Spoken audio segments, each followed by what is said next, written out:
নমস্কার বন্ধুরা, তোমাদের সবাইকে স্বাগত জানাই জিকে পয়েন্ট 365 ইউটিউব চ্যানেলের আরও একটি নতুন ভিডিওতে। আজকে আমরা আলোচনা করব ভূগোলের ওয়ান লাইনার কিছু প্রশ্ন উত্তর নিয়ে। লাস্ট মিনিট সাজেশন হিসেবে এই প্রশ্নগুলো নিয়ে এসেছি তোমাদের জন্য। ভূগোল থেকে এই সমস্ত প্রশ্নগুলো কিন্তু আসার চান্স আসে। আশা করছি তোমরা 2 থেকে 3 নাম্বার কিন্তু এখান থেকে কমন পেয়ে যাবে। ভিডিও যদি ভালো লাগে তাহলে অবশ্যই ভিডিওটিকে লাইক করো, তোমার বন্ধুদের সাথে শেয়ার করো, আমাদের কমেন্টে জানিও ভিডিও তোমাদের কেমন লাগলো, তোমরা নতুন কোন টপিকের ওপর আর ভিডিও দেখতে চাও। আর তোমরা যদি আমাদের চ্যানেলে আজকে নতুন হয়ে থাকো, ভিডিও ভালো লাগলে অবশ্যই আমাদের চ্যানেলটিকে সাবস্ক্রাইব করো, পাশে থাকা বেল বাটনটি ক্লিক করে অল করো ফর অল নোটিফিকেশন। তাহলে চলো বেশি না দেরি করে শুরু করা যাক আজকের ভিডিও।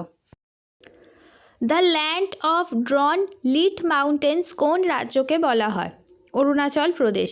চীনে ঘূর্ণাবর্ত কী নামে পরিচিত? টাইফুন। চুনাপাথর থেকে সৃষ্ট ধূসর রঙের মৃত্তিকাকে কি বলে? রেনঝিনা। পশ্চিমবঙ্গের সর্বোচ্চ শৃঙ্গটি কোন পর্বতশ্রেণীর অন্তর্ভুক্ত? সিঙ্গালীলা পর্বতশ্রেণী। পশ্চিমবঙ্গের কোথা থেকে কোথায় প্রথম রেল চালু হয়? হাওড়া থেকে হুগলি। ভারত ও শ্রীলঙ্কা কে আলাদা করেছে, অর্থাৎ কোন প্রণালী বলতে হবে? প্রক প্রণালী। কোলেরু হ্রদ কোথায় অবস্থিত? গোদাবরী ও কৃষ্ণার মধ্যে। পূর্ব ও পশ্চিম ঘাটের সংযোগস্থল হল নীলগিরি পর্বত। এক্সপ্লেনেশন ইন জিওগ্রাফি এই বিখ্যাত গ্রন্থটির লেখক হলেন ডেভিড হার্বে। পর্যায়িত নদীর ধারণাটি দেন গিলবার্ট। ভারতে অরণ্য গবেষণা কেন্দ্র কোথায় অবস্থিত? দেরাদুন। দক্ষিণ ভারতের সর্বোচ্চ শৃঙ্গ হল আনাইমুদি। দক্ষিণ ভারতের শস্য ভাণ্ডার বলা হয় তামিলনাড়ুর উপকূলকে। দক্ষিণ ভারতের কাশী নামে পরিচিত মাদুরাই। কোন নদী কাশ্মীর উপত্যকা দিয়ে প্রবাহিত? ঝিলাম। ক্রান্তীয় তৃণভূমির উদাহরণ হল ল্যানোস। ভারতের যে রাজ্যে শিশু মৃত্যুর হার সবথেকে বেশি? বিহার। কোন নদীর উপরে পং বাঁধ গড়া হয়েছে? বিপাশা। পশ্চিমবঙ্গের হিমালয় পর্বতের পাদদেশ অঞ্চল এই নামে পরিচিত। তরাই ও ডুয়ার্স। আয়তনের দিক থেকে ভারতের বৃহত্তম জেলা কোনটি? কচ্ছ। চীন সাগরে সৃষ্টি হওয়া প্রবল ঘূর্ণঝড়কে বলে টাইফুন। কোন নদীতে নাগার্জুন সাগর প্রজেক্ট অবস্থিত? কৃষ্ণা নদী। কোথায় আছে? অন্ধ্রপ্রদেশে। পশ্চিম উপকূলের কোন বন্দরে কৃত্রিম পোতাশ্রয় আছে? নিউ ম্যাঙ্গালোর। ডালহৌসি শৈলশহরটি কোন রাজ্যে অবস্থিত? হিমাচল প্রদেশ। কোন রাজ্যকে ভারতের মশলার বাগান বলা হয়? কেরালা। আন্দামান দ্বীপপুঞ্জের সর্বোচ্চ শৃঙ্গ স্যাডেল শৃঙ্গ। ছোটনাগপুর মালভূমির সর্বোচ্চ পাহাড় পরেশনাথ। ভারতের কোন রাজ্যে সঞ্চিত কয়লার পরিমাণ সর্বাধিক? ঝাড়খণ্ড। দাক্ষিণাত্যের সর্বোচ্চ শৃঙ্গ কোনটি? আনাইমুদি। ভাখরা নাঙ্গাল জলাধার নিম্নোক্ত নদীর উপরে অবস্থিত? শতদ্রু। আরাবল্লী একটি পুরানো ভঙ্গিল পর্বত। যে শিল্পের জন্য হুগলি নদী অববাহিকা বিখ্যাত? পাট শিল্প। মধ্যপ্রদেশে উৎপন্ন বক্সাইট ব্যবহৃত হয় অ্যালুমিনিয়াম উৎপাদনে। বৃষ্টির ছায়া অঞ্চল দেখা যায় অনুবাদ ঢাল বরাবর। বিহারের দুঃখ বলা হয় কোন নদীকে? কোশি। চম্বল কোন নদীর উপনদী? যমুনা। উত্তর পূর্বাঞ্চলে ভারত ও চীনের সীমান্ত রেখা বলা হয় ম্যাকমোহন লাইন। বায়ুমণ্ডলীয় জলীয় বাষ্পের ঘনীভবন নির্ভর করে তাপমাত্রার উপর। কোন নদী তীরে কোটা শহর অবস্থিত? চম্বল। হীরাকুদ বাঁধ কোন নদীর উপর নির্মিত? মহানদী। মহারাষ্ট্রের কৃষ্ণ মৃত্তিকাকে কি বলে? রেগুর। ভারতের সবথেকে পুরানো তৈলখনি কোনটি? ডিগবয়। সতীশ ধাওয়ান মহাকাশ গবেষণা কেন্দ্র কোথায় অবস্থিত? শ্রীহরিকোটা। বাংলাদেশের যমুনা নদী ভারতের যে নামে পরিচিত? ব্রহ্মপুত্র। সিন্ধু নদের উৎপত্তিস্থল মানস সরোবর হ্রদ। মিতেশ সাগরে সঞ্চিত আছে ব্রোমাইন। দক্ষিণ পশ্চিম মৌসুমি বায়ু কখন ভারতে প্রবাহিত হয়? মধ্য জুন থেকে সেপ্টেম্বর। থাগালা ও নিতিলা গিরিপথ দুটি কোন দেশকে সংযুক্ত করেছে?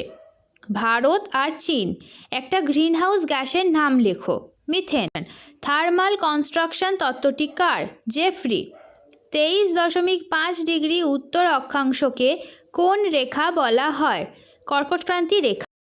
কোন রাজ্যের উপকূল করমণ্ডল উপকূল নামে পরিচিত? তামিলনাড়ু। করাচি শহরটি কোন নদীর তীরে অবস্থিত? সিন্ধু। সমান উষ্ণতা বিশিষ্ট স্থানের উপর দিয়ে যাওয়া কাল্পনিক রেখাকে কি বলে? আইসোথার্ম। পালঘাট গ্যাপ কোন রাজ্যে অবস্থিত? কেরল। গড় শীতকালীন তাপমাত্রা বিশিষ্ট অঞ্চলের উপর দিয়ে যাওয়া কাল্পনিক রেখাকে কি বলে? আইসোচেন। পৃথিবীর ভূপৃষ্ঠে স্বাভাবিক বায়ুর চাপের পরিমাণ হল 1013.2 মিলিবার। কালী এবং তিস্তা নদীর মধ্যবর্তী স্থানে কোন হিমালয় অবস্থিত? নেপাল হিমালয়। মান্ডি পরিকল্পনা ভারতের কোন রাজ্যে অবস্থিত? হিমাচল প্রদেশ। সেইকফ্রায়েট লাইন কোন দুটি দেশের মধ্যে অবস্থিত? জার্মানি ও ফ্রান্স। পরশুরাম কুণ্ড হ্রদ ভারতের কোন রাজ্যে অবস্থিত? অরুণাচল প্রদেশ। ম্যাকিনলে পর্বতশৃঙ্গটি কোন পর্বতমালার? আলাস্কা। একটি সক্রিয় আগ্নেয়গিরির নাম লেখো। সিসিলি। সুন্দর ট্রেন্স কোন মহাসাগরের গভীরতম স্থান? ভারত মহাসাগর। এশিয়া মহাদেশের ক্ষুদ্রতম দেশটি হল মালদ্বীপ। কোন দেশের রেলওয়ে নেটওয়ার্ক বৃহত্তম? আমেরিকা। রোটাং গিরিপথ ভারতের কোন রাজ্যে অবস্থিত? হিমাচল প্রদেশ। সমুদ্রের কোন কার্যের ফলে প্রবাল দ্বীপ গঠিত হয়? সঞ্চয় কার্য। ফার্মোসা প্রণালী কোথায় অবস্থিত? তাইওয়ান ও চীন। হিমালয় কোন ধরনের পর্বতের উদাহরণ? ভঙ্গিল। সমুদ্র জলে শতকরা কোন উপাদানটি বেশি থাকে? ক্লোরাইড। ভারতে অবস্থিত কোনটি প্রাচীনতম শিলা দিয়ে গঠিত? আরাবল্লী পর্বত। কর্ণাটকের মালভূমির মালনাদ কোন প্রকৃতির মালভূমি? ব্যবচ্ছিন্ন। আর্মেনীয় গ্রন্থিটি কোন মহাদেশে অবস্থিত? এশিয়া। পৃথিবী নিজ অক্ষের চারপাশে কত ডিগ্রি কোণে ঘোরে? 66.5 ডিগ্রি। নামছা বারওয়া কোন হিমালয়ের গুরুত্বপূর্ণ শৃঙ্গ? আসাম হিমালয়। সিন্ধু সাগর দোয়াব দেখা যায় কোন নদীর মাঝে? ঝিলাম ও সিন্ধু নদী। ভারতের কোন রাজ্য সর্বাধিক বার্ষিক বৃষ্টিপাতের বৈচিত্র্য অনুভব করে? মেঘালয়। আমাজন রেন ফরেস্ট থেকে বিশ্বের কত শতাংশ অক্সিজেন পাওয়া যায়? 20%। হিমাচল প্রদেশের কুলু উপত্যকার রোটাং গিরিপথ থেকে কোন নদীর উৎপত্তি হয়েছে? ইরাবতী। হিমালয়ের পাদদেশের সমভূমি দার্জিলিং জেলার কী নামে পরিচিত? তরাই। আলপাইন রেখা কোন দুটি দেশের মধ্যে অবস্থিত? ইতালি ও ফ্রান্স। ভীমতাল হ্রদ ভারতের কোন রাজ্যে অবস্থিত? উত্তরাখণ্ড। পুলিকট হ্রদটি ভারতের কোন রাজ্যে অবস্থিত? অন্ধ্রপ্রদেশ। কোন দেশের উপর দিয়ে নিরক্ষীয় রেখা এবং মকরক্রান্তীয় রেখা উভয়ই গেছে? ব্রাজিল। কোন মহাসাগরের আয়তন সর্বনিম্ন? লোহিত সাগর। ভারতে অরণ্য গবেষণা কেন্দ্র কোথায় অবস্থিত? দেরাদুন।